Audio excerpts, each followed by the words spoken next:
No problem. We can hear you now. Okay, yeah. So we use A to denote the continuous treatment, such as dosage.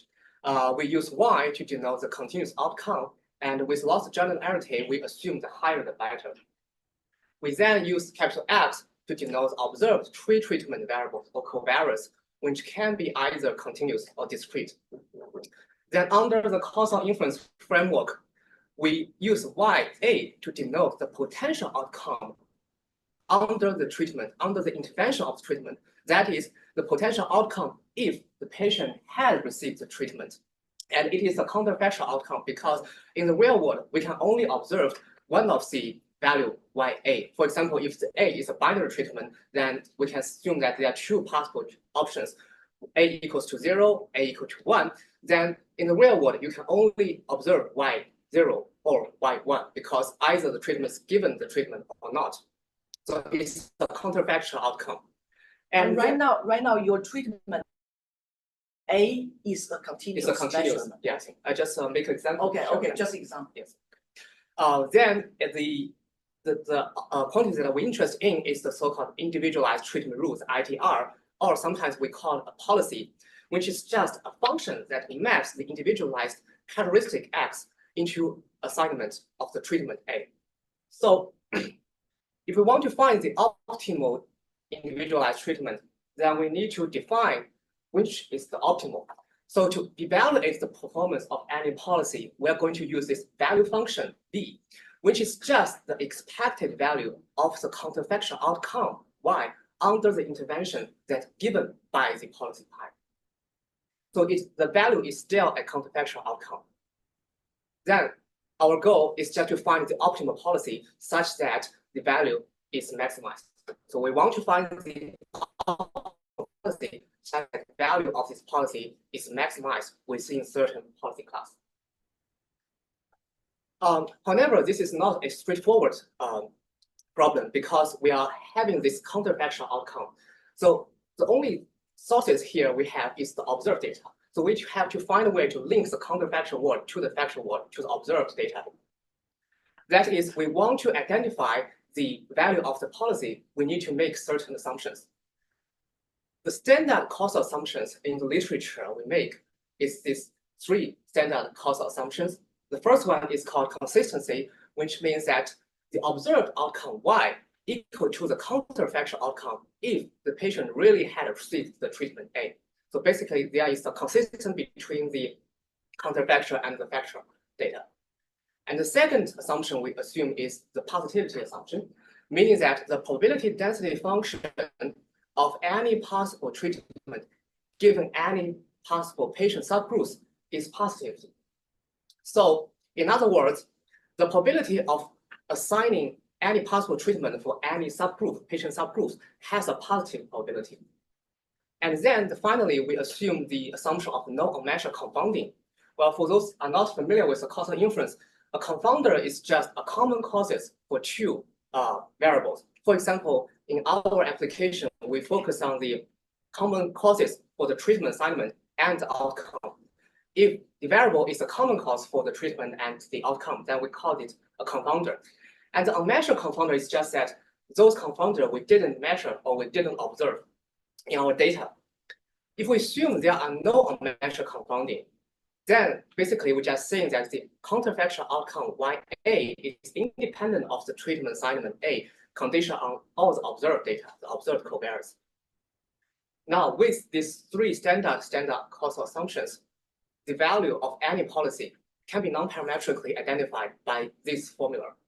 Well, the function Q here is the observed data distribution. It actually is just expected value of the observed data Y conditioned on the covariance X and the treatment A. So we just using these three standard causal assumptions link the counterfactual data to the factual world. The Q function, also known as action value function or the Q value function.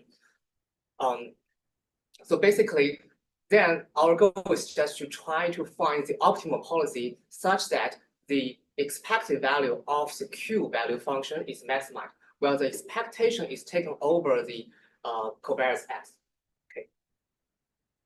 However, there are many statistical challenges typically, if we want to learn this optimal policy, optimal ITR from, for example, observational data or randomized controlled experiments with non-confidence, the first major issue here is there may exist unmeasured confounding, which means that there is a violation of the no unmeasured confounding assumption 1C, that we mentioned in the previous slide. So basically, it just said the potential outcome YA and the treatment assignment A may be simultaneously influenced by some unmeasured confounder. This is a case in a lot of observational studies. For example, the patient health outcome and the treatment assignments may be influenced by their social economic status, for example, their income level. And this information usually is not available in many medical profiles due to privacy. This causes this issue of unmeasured confounder. Now here, I show this issue of unmeasured confounding using a graphic representation. You can see that without any additional information or further assumptions, then we are not able to distinguish this true treatment effect A on the Y from those confounding effect U on the A and Y. This phenomenon is also called the non-identifiability issue. So it means that the value or the counterfactual outcome YA is not identifiable by only using the observed data. This will result in biased estimate of the value of any policy and then lead to significant bias when we do the optimization, try to find the optimal policy later. In many clinical practice, well, practitioners try to avoid this issue of confounding by using covariate adjustment. For example, they adjust as many as variables as possible. So hopefully, if every confounders has been considered, has been adjusted, then they can avoid this confounding issue. But the covariate adjustment may be effective in some scenarios, in some applications, but it's not always correct and will give you accurate estimation. The reason is that you have to adjust the variables, the correct set of the variables. You have to make sure that the variable you adjust is actually the confounder. For example, if you adjust some other variables, like a mediator between the treatment and the outcome, then you can introduce a more serious bias because of the over-adjustment issue. So this is not a very ideal issue, method to address this non-underrepresented issue. Then in the traditional causal literature, they typically rely on additional data sources, such as we require instrumental variables or proxy variables to help us get more information about this system and then get the identification of this counterfactual outcome. But the question here is, those additional data sources, such as instrumental and proxies, is not always available in any applications. For example, in many observational data, we do not have these additional data sources. And if the data has already been collected, if you want to further require additional data sources after data has been collected, it's very expensive and sometimes it's even impossible. This is a very very important challenges here. And actually in the whole statistical literature, people rely on the additional data sources to achieve identification. The question here is, if we don't have these additional data sources, can we still get unique identification of the system by making some additional assumptions, which is probably mild or easy to verify in the practice, that can help us to facilitate the precision medicine? This is the first challenge here. And the second challenge is because we may potentially have unbalanced data, especially in the observational data. For example, the probability of observing certain pairs of the covariates and the treatment assignment in the data could be very close to zero. This causes a nearly violation of the positivity assumption. This could be the case because we only have limited data. We don't have infinite observed data. And could be for some patient subgroups, the physician only assign some typical or specific treatment and avoid other treatment. So you will not observe these pairs of the covariates and the treatment in the data. And this issue is also related to another issue called the distribution shift issue, which is a very fundamental challenge in the reinforcement learning literature when we're trying to doing the optimization to find the optimal policy using the offline data. And here, the offline data meaning that the data was previously collected, for example, like the observational data, and we do not have access to doing experimentation or doing intervention on the data, like interacting with this data to get more information. Yeah, so there's a mismatch between the distribution of the training data, which is just the offline data or the observational data that we have, and the testing data. Because the testing data, we want to try to evaluate any possible policy, which is the best. And when we're doing this evaluation, we may evaluate this policy at some kind of like pairs of covariates and treatment that is not observed in the training data. So there's a discrepancy between the policy that we observe and the policy we try to evaluate and optimize. So this is the major issue. And if we ignore this distribution shift issue, then we may only get suboptimal policies instead of learning a policy that's close enough to the optimal one. Now here is the graphic. Is there anything you really can do? I mean, the distribution shift issue? Yeah, there's something that we can do. That's probably help by model. Yeah, probably by model and also other strategy, and I'm going to talk about later. For example, here is a graphic representation to show how this distribution shift issue influence on our policy optimization. Specifically, this is for certain patient subgroups, and the x-axis denotes the value of the treatment.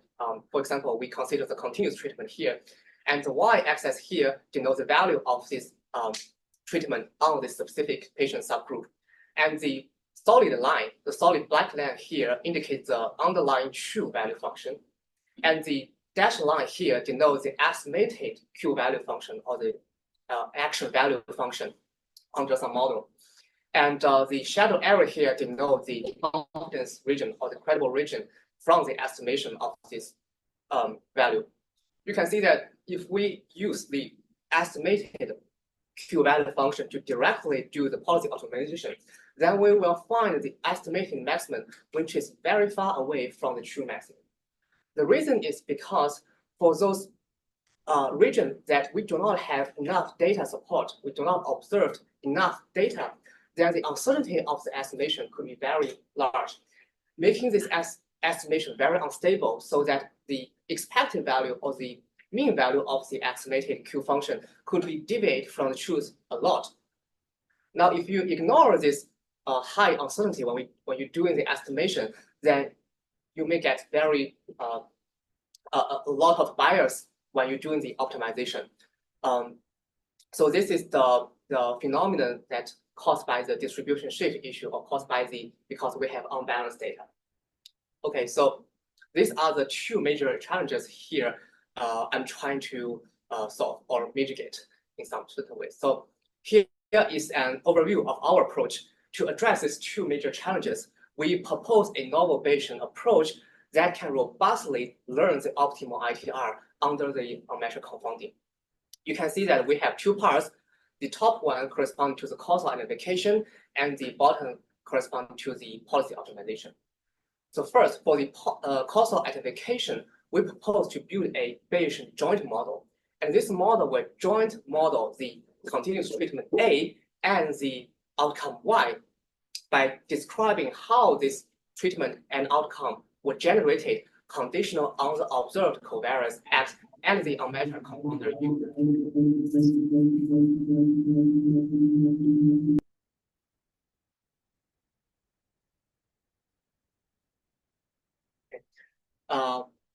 So this actually is corresponding to the data generating model for the outcome and the treatment. And then we assume some very mild distributional assumptions. Specifically, we assume that the continuous treatment is non-Gaussian distributed and the unmeasured confounder is Gaussian distributed. And under this very mild distribution assumption, we can prove that actually the whole system, the Bayesian joint model, can be uniquely identified from the observational data only. And then based on this identification result, we're going to build a model to fully estimate this joint model in a Bayesian way. So we'll get natural uncertainty quantification for the whole system. And this uncertainty quantification will then be embedded into the policy optimization to help us to mitigate the distribution shift issue. Then in the second part, the policy optimization part, we propose to find a conservative policy instead of by directly maximize the estimated mean Q value function. We propose to maximize the lower bound of the estimated Q function, where the lower bound is in some credible region that's constructed from the posterior inference from the Bayesian joint model.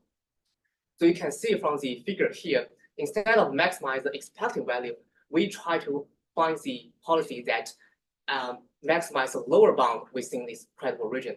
And you can see that as long as this simulated, or not simulated, and the underlying true value function was covered by the credible region, then it's a high probability that we can approximate the true optimal very close. So that is the basic idea why we want to use this conservative policy.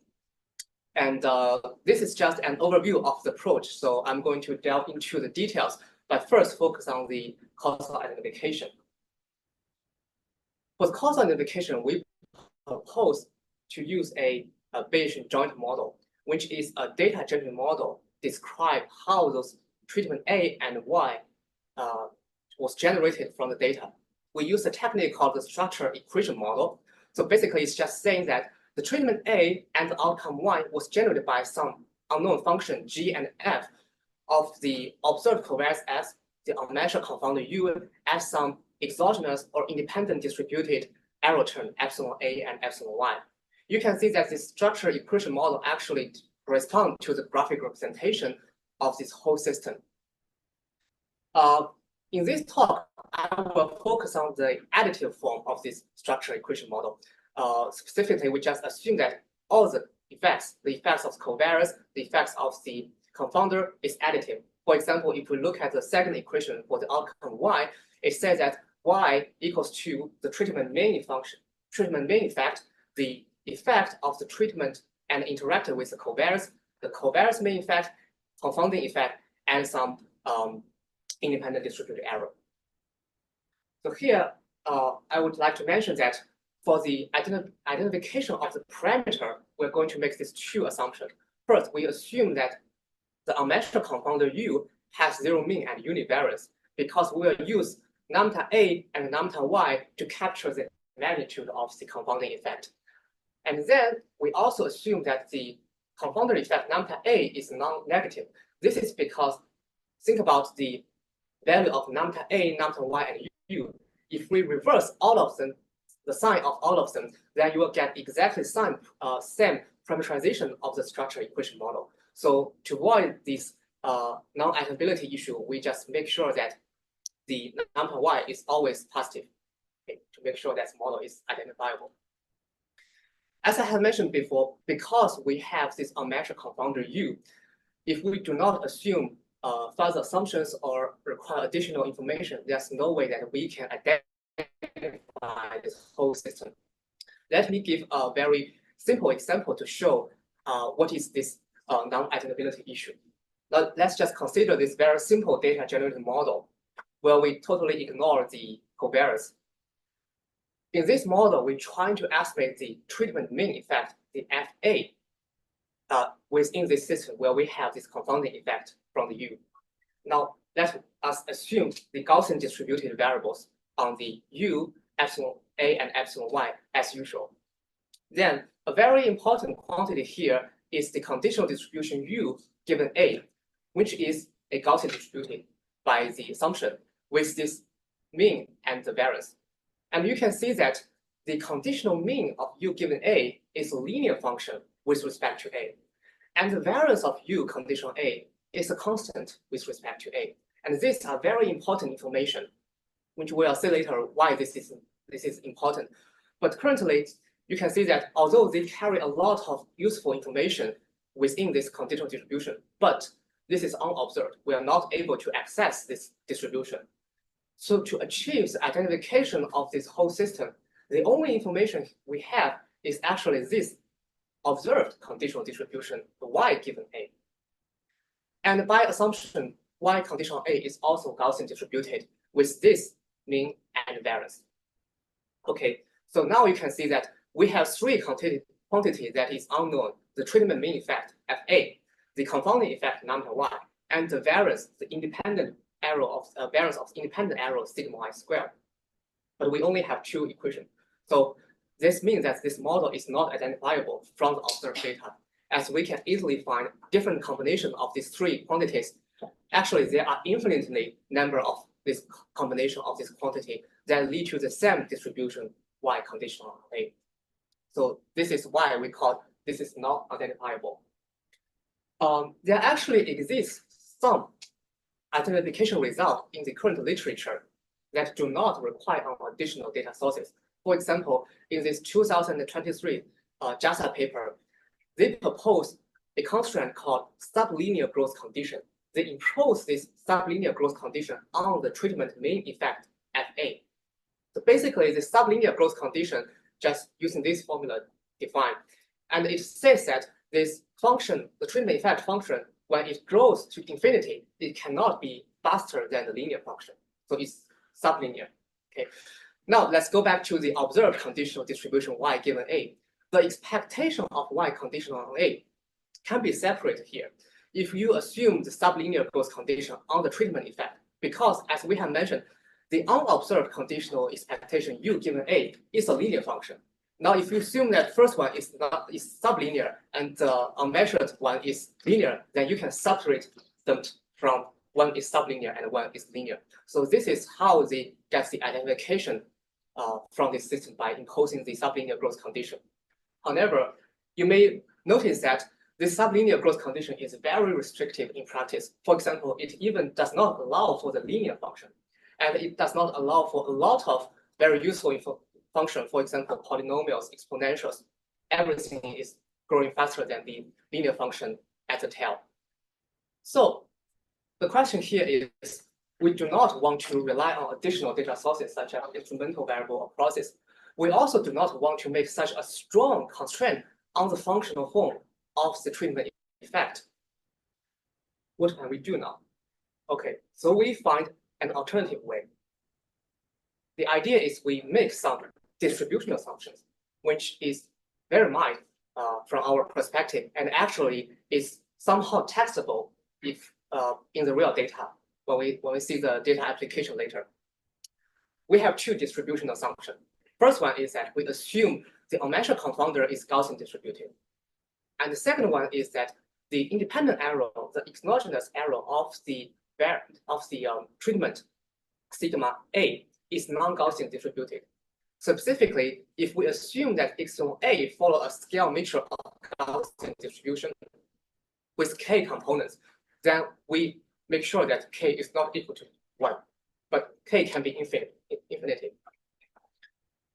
A quick question: is the k already known, or we have to estimate it? That's a good question. Actually, in the when we prove the causal identification result, we only make sure that k is not equal to 1. That's enough for the identification. But when we do the estimation, we were trying to use other efficient way, because if you want to estimate this number of k, it's very difficult. So actually, we try to use a infinite scale mixture of distribution, Gaussian distribution, that is the Laplace distribution that has a closed form solution to facilitate the computation. So we don't need to estimate the number of the k. So we assume it's infinite. Thank you. Yeah, okay. If we look at these two distribution assumptions, for example, the Gaussian confounder assumption has already been widely used in the causal inference literature. The reason is we use U to capture all the unmeasured confounding effects. So basically, it can be viewed as the sum of a large number of independent latent variables. Then by the central limit theorem, U tends to be Gaussian distributed. So it has a very nice interpretation why the unmeasured confounder should be or could be Gaussian distributed. And the non-Gaussian error assumption actually has been widely used in the literature of causal discovery, because that we can observe a lot of non-Gaussian distributed variables in the practice. For example, we will see later in our real data application, the continuous treatment, the dosage of the drug that we observe is definitely non-Gaussian distributed. But here we should notice that the usage of the non-Gaussian error in the causal discovery literature is significantly different from the usage from our usage. This is because they want to use the non-Gaussian error to prove or to identify the causal structure of the whole system, especially usually under the assumption of no unmeasured confounding. But we want to use a non-Gaussian arrow here to identify the causal effects of the treatment on the outcome under assumption of the unmeasured confounder. So there is a significant difference here between our usage and their usage, but we just adopt their idea from their literature. Okay. Now, here is the main causal identification theorem. So basically, we assume the first two assumptions in assumption one, that is the consistent assumption, the positive assumption, and we replace the no unmeasured confounding assumption with the distribution assumption that we have made. Then, if the sign of the lambda y is known prior, then the parameter of the proposed data generated model and also the counterfactual outcome are also identifiable. First, the sign of lambda y actually categorize how the unmeasured confounder influence the treatment and the outcome. Basically, just say that whether the unmeasured confounder positively or negatively related with the treatment and outcome. This could be determined by some prior clinical knowledge, and we will see that how we can determine this sign in our data application later. In addition, this causal identification theory just says that actually under the distribution assumption that we have made, we reduce infinite number of possibility of the system to only two possibility. And actually this two possibility has some connection. That is, they have the confounding effect lambda has the exact same absolute value, but they have the opposite sign. Okay, so we only have two modes. And if we have a little bit additional information, that is, we know the sign of the lambda y, then we can identify one from these two modes to get a unique identification from the system. Actually, the key idea of the proof is quite straightforward. Now let's just go back to the observed conditional distribution y conditional on A. We have seen that previously, this 2023 JASA paper, they proposed a sublinear growth condition, trying to separate the treatment effect from the linear confounding effect using the expectation of y conditional on A. Now here, we're just using the variance term. Because we can prove that under the distribution assumption that we have made, the variance of u conditional A is not a constant in A. And actually, the variance u conditional A is a constant if and only if the variance of A is Gaussian distributed. So if variance of A is non-Gaussian, then variance of u conditional A is not a constant.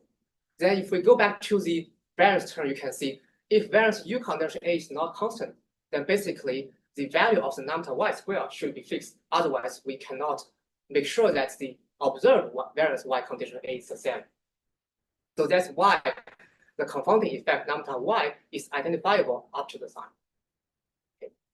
So that is the basic idea how it's going to work. And if we compare our novel causal identification theory with existing results, we find that we do not require additional data sources such as instrumental or proxies. We also does not impose constraints on the functional form of the treatment effect. You can see that actually we allow very flexible functional form for the treatment effect. We only make assumption on the distribution of the treatment and the confounder. Okay. So that makes us relatively mild assumptions to still achieve the unique causal identification. Okay, so I have shown that actually our method is identifiable from the observed data. So we need to find a way to estimate this joint model from the data. Now here we propose a fully Bayesian method by using a semi-parametric approach to model those smooth functions, the function of the treatment mean effect, treatment interaction effect, and covariance effect. We just approximate those smooth functions using a semi-parametric approach by the cubic bit spline. So basically, it's a polynomial spline that approximates the smooth function. And then for the requirement of the non-Gaussian distribution that required to answer your question, so we assume a Laplace distributed arrow on the treatment. So basically, Laplace distribution can be viewed as an infinite scale mixture of Gaussian distribution. So k equals infinite here. And we choose this because we do not need to estimate the number of components. And actually, under the Bayesian framework, the Laplace distribution or Laplace prior actually has a closed form solution that can help us to easily sampling this distribution and facilitate the computing. So it will give us a very ease of computation. Then we conduct posterior inference through a standard MCMC center. The uncertainty quantification that we learn from this Bayesian joint model will then be incorporated into the subsequent policy optimization procedure to help us find a policy that can mitigate the issue of distribution shift or the issue of unbalanced data. So this is the basic idea for the first half, causal identification. Now let's move to the second part for the policy optimization. As we have mentioned, to dealing with this distribution shift issue or unbalanced data, instead, we didn't consider the maximizer of expected Q value or action value function. We propose to find this conservative policy that maximizes the lower bound of the estimated Q function, where the lower bound was achieved under certain credible region that constructed from the posterior inference from the Bayesian joint model. And here, the parameter phi just corresponding to the parameters in our Bayesian joint model. So you can see that the probability of phi condition on data greater than 1 minus alpha, some significant level is just a value, the credible region that we constructed from the posterior inference. Then we just try to find the optimal or the conservative policy that maximize the lower bound of this estimated Q function. Here is an example to show how this is going to work. This is exactly the same figure that I've shown before. Now, instead of maximize the expected value of the estimation, we maximize the lower bound of the credible region. And you can see that as long as the credible region covers the true value, then there's a high probability that we can approximate the true optimal very closely. This leads to the theoretical guarantee of this conservative policy in this theorem. So basically, it just says that under very mild regularity condition, as the sample size goes to infinity with high probability, the average regret, which is just the difference between the value evaluated at the optimal policy and the value evaluated as the proposed conservative policy, can be upper bounded by this quantity. And you can see that actually this quantity is just the estimation error of the Q value function evaluated as the optimal policy. This theorem actually just indicates that the performance of the proposed conservative policy only depends on the estimation error of the optimal policy. It does not rely on any other policy that we may evaluate or try to find when we're doing the testing or doing the optimization. So this makes sure that this proposed conservative is actually robust. And actually, we can delve into a little bit more details here to see the key idea of the proof, which is also quite straightforward. Basically, we just decompose the average regret into these three parts, part A, part B, and part C. You can see part A is just in the upper bound. And let's look at the part C first. Actually, part C is non-positive because by design or by definition, the proposed conservative policy is actually the maximizer of the lower bound of the function QL here. So for the QL function, the optimal policy will have value less or equal than the proposed conservative policy. So this makes this part C always non-positive, so we can drop it from the bound. And the part B here actually is asymptotically non-positive because we consider the constructed as a valid asymptotic lower bound of the true value function Q using our estimation from our posterior samples. And it actually is asymptotically non-positive. So both part B and part C can be dropped from the upper bound and leave the part A only. So this makes sure that our theorem says that the performance of proposed conservative policy only depends on the estimation error of the optimal policy. And if we compare this to other non-conservative policy, for example, if we use the mean value, the expected value of the estimated Q function to do the optimization, then actually part B will contribute a lot of bias because if you cannot prove that part B is non-positive, then actually it can be very large because the part B depends on the uniform estimation error of the value evaluated at any possible policy that you try to evaluate and optimize. This actually demonstrates the robustness of the proposed conservative policy. As we have mentioned, the proposed performance of the conservative policy only depends on the estimation error of the optimal one. instead of the uniform estimation error evaluated at any possible policy. So that is the theoretical guarantee of the proposed conservative policy.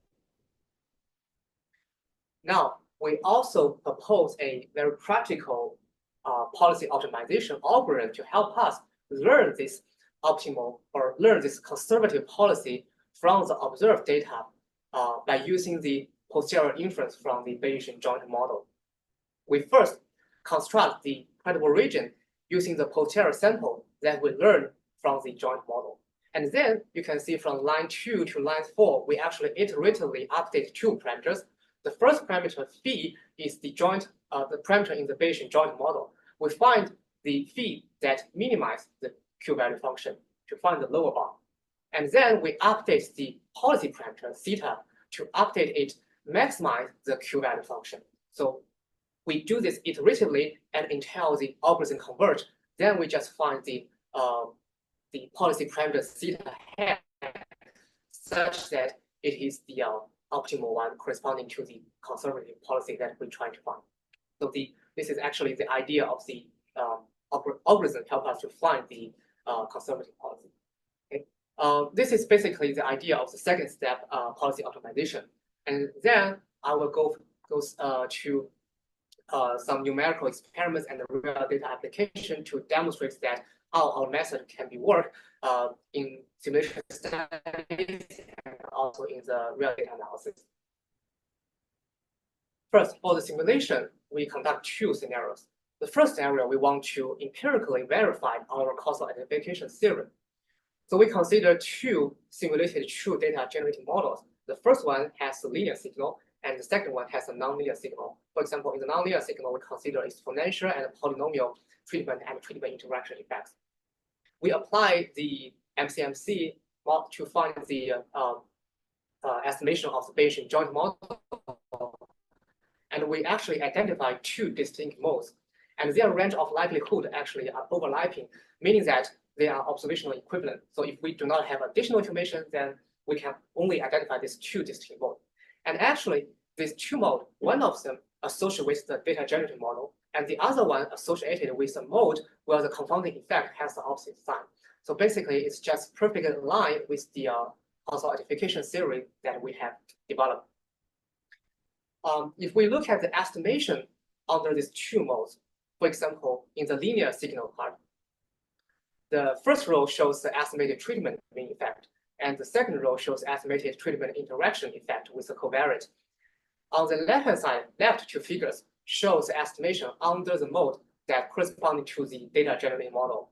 On the right-hand side, we have the estimation under the mode corresponding to the other one that has the opposite or negative sign of the confounding effect.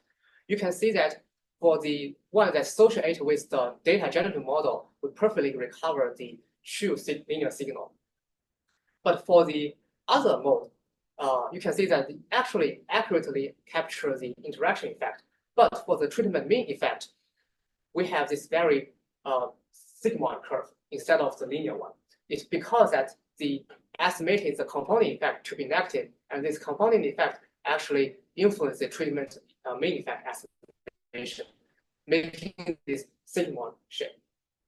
But if we look at the interaction effect, we can find actually it captures the truth because the assumption here is that the unmeasured confounder only interact with the treatment, but not the covariates. So make sure that the estimation of the interaction effect is still the same. Here are the results for the nonlinear signal part. You can see we also have very similar patterns here. The left shows the mode that corresponding to the data generating model, and the right-hand side corresponding to the other one. So it has a significant different curves than the treatment mean effect of the simulation truth. Then in the next part, in the scenario 2, we want to evaluate the performance of the proposed conservative policy in evaluating this or optimize the policy from the observational data. We consider this simulated true data generated model, and we also consider 3 different scenarios, sub-scenarios with increasing levels of balanced data. Specifically for the scenario 2A, we consider a relatively balanced data or data with sufficient data coverage scenario. Basically, we just generate 2,000 data points directly from the simulated true data generated model, and we use all the data to do the posterior inference and policy optimization. And then for the next two scenarios, we increase the level of unbalanced data to make a mild and severe unbalanced data scenario. Specifically, we manually remove 50% and 90% of the data points associated with certain non-optimal policies, reducing the sample size from 2,000 to 1,500 and 1,100. This will cause a kind of like issue because of unbalanced data. To evaluate the performance of any policy, we use these two performance metrics. The first one is average regret, and the second one is mean square error. Actually, they categorize the difference between the value and the difference between the treatment assignment of the optimal policy and the estimated policy. And also, we approximate those values using a independently identically distributed testing data set. We also consider three alternative methods for comparison. The first one is the non-conservative policy optimization. The second one is no UC, which means that we do not account for the unmeasured confounding. And the third one is just a combination of these two. We use non-conservative policy optimization, and we do not account for the unmeasured confounding. Now here is the result for the policy optimization. At the top, we have the average regret. At the bottom, we have the mean square error. And this box plot shows the average regret and MSE across 100 repeated simulated data sets. When we move from left to the right, we actually increasing the level of unbalanced data from scenario 2A, 2B to 2C. So let's first look at the average regret as the scenario 2A. We can find that the proposed conservative method actually achieved near optimal performance, while the non-conservative one being the best. It has the minimum average regret. This is actually as expected, because when we have enough data, we have balanced data, the conservative policy actually being a little bit too conservative. So it a little bit more. But we lose much because the uncertainty that we learn under this scenario is small. So we have enough data. And then if we move from the left to the right, we increase the level of unbalanced data, we can see that our method being the best all the time. And the non-conservative one actually decay a lot with the increasing of unbalanced data. In addition, if we look at the other two methods that do not account for the unmeasured confounder, we can see that they actually provide error liars when they estimate the policy. So this simulation actually demonstrates that our method can robustly learn the optimal policy from the data with unmeasured confounding and also with unbalanced data. And then I would like to show some real data application results. So the data set we consider is a large-scale database that collects the medical records for kidney transplantation at several French hospitals. It's called the DIVAT data. The treatment we consider is a continuous treatment called the tacrolimus. It's an immunosuppressive drug to prevent patient immune system from attacking or rejecting the new kidney after the transplantation. The primary is the creatinine level, which is an important biomarker measured after the kidney transplantation. And for an elevated creatinine level indicates poor kidney function. For example, for people with higher level of creatinine level, the physician usually assign relatively high dosage of the tacrolimus to reduce the creatinine level so that it can improve the kidney function after the kidney transplantation to avoid this attacking and rejecting the new kidney.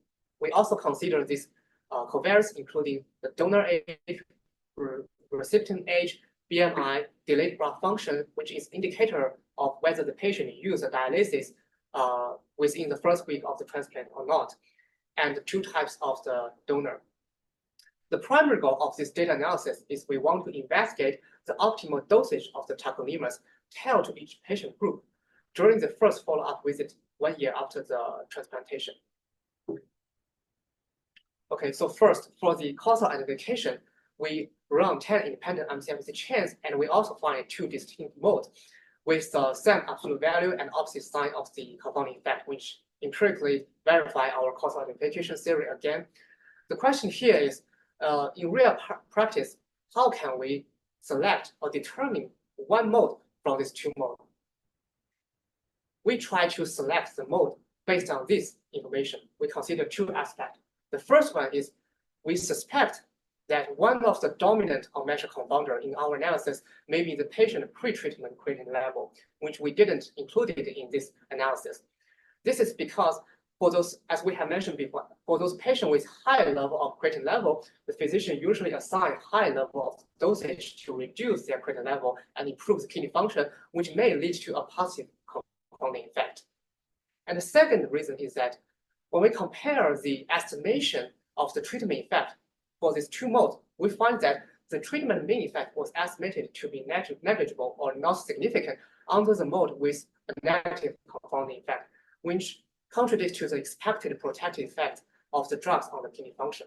So based on these two reasons, we chose, or we determined to choose this mode associated with a positive confounding effect. And for the rest of the posterior inference and optimization, we will focus on using this mode only. Here are the estimation results of the joint model under the mode with the positive confounding effect.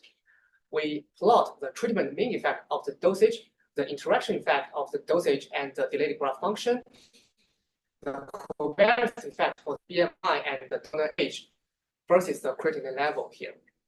The dashed line here denote the estimated mean value, and the shadowed arrow here denote the 95% credible region. There are some black cross slightly above the x-axis. Actually, this is the observed data point for the x-axis. This is just trying to help us to show that how the data were distributed along the x-axis. For example, if we look at the top left figure, shows the relation between the creatine level and the dosage of tacrolimus, we can see that actually the distribution of the dosage tacrolimus is definitely non-Gaussian because it is very skewed, has concentrated around the very relatively small dosage, but has a tail that goes to a very large value. This actually empirically verify our non-Gaussian distribution assumption. And if we look at this dosage of tacrolimus, for the range of this dosage that have very sufficient data support, for example, between value of, for example, 3 to 12, you can see that actually it has a negative effect on the creatine level. So if it decreases the creatine level with the increase of the dosage, this actually corresponds to the expected protective effect of the dosage of tacrolimus. But when we move to the value that we do not have sufficient data coverage, we can see that there is a positive trend, but even we have this positive trend, the uncertainty is quite large. So it doesn't have any conclusive result when we interpret this estimated mean value. Then if we move to the right side, we see the interaction effect between the tacrolimus and the DGF, meaning that the treatment effect for the delayed graph function equals 0 and 1, these two patient subgroups is significantly different. So in the later, when we do the policy optimization, we will find different optimal dosage of the tacrolimus for those two patient groups, the one that used dialysis and the one that didn't use dialysis. And for the bottom line, we have the covariance effect of the BMI and the HD along the time. They both have a positive effect on the creatine level, which also consistent with the medical literature. So for the next step, we will do the policy optimization. So this table shows the optimal dosage of the tacrolimus identified by our methods and the 3 alternative methods. And you can see there's a NA here, which indicates that no optimal value was identified, which I will explain the reasons later. First, let's focus on the result of the proposed method. The proposed method suggests a slightly high dosage of the tacrolimus for those DGF equals 1, meaning that those patients that use dialysis. This is actually as expected, because if the patient uses dialysis after the transplantation, meaning that they are having issues with their kidney function. So relatively high dosage will need for those patients to improve their kidney function after the transplantation. And actually, the value of the dosage that's suggested by our method for both these two subgroups is within the normal range or within the range of the dosage that we have sufficient data coverage. So if we compare our methods to these 3 alternatives, we first can see that for those non-conservative methods, they suggest extremely high dosage of treatment for the patient that use dialysis, which is 33. The reason is, if we go back to the interaction effect of the dosage and the DGF, you can see that the treatment effect was estimated to negative on the tail. Although the mean is like decreasing a lot, the uncertainty here is quite large. So it doesn't mean, it may not be very clinically meaningful. So if we use the non-conservative to do the policy optimization, they will totally ignore those high uncertainty and directly using the expected value to do the optimization, which leads to this very high dosage of treatment. And the high dosage of treatment is typically will not be optimal because usually such high dosage will lead to very serious adverse effects, which is very known in the clinical literature. In addition, if we compare our methods to those methods that do not account for unmeasured confounding, we can say that no optimal dosage was identified for patients that didn't use dialysis for those two methods. The reason is that if we ignore the unmeasured confounding, the treatment mean effect was estimated to be not significant under those two methods. Even if the treatment effect is not significant, that means that there's no difference between any treatment. So they will not be optimal dosage of treatment selected. So actually, this real data analysis demonstrates two advantages of the proposed method.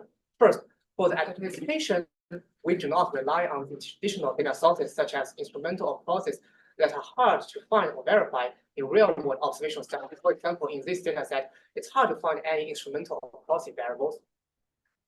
Second, for the policy optimization, the proposed conservative method provides reasonable and interpretable results by properly accounting for the uncertainty learned from the Bayesian joint model.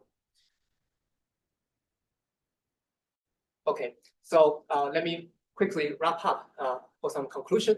We propose a robust Bayesian approach for learning the optimal individualized treatment rules under unmeasured confounding. And for the causal identification theory, we only rely on the distributional assumptions without requiring additional data sources or imposing strong modeling constraints. For the policy optimization, it provides both desirable theoretical guarantees and empirical performance.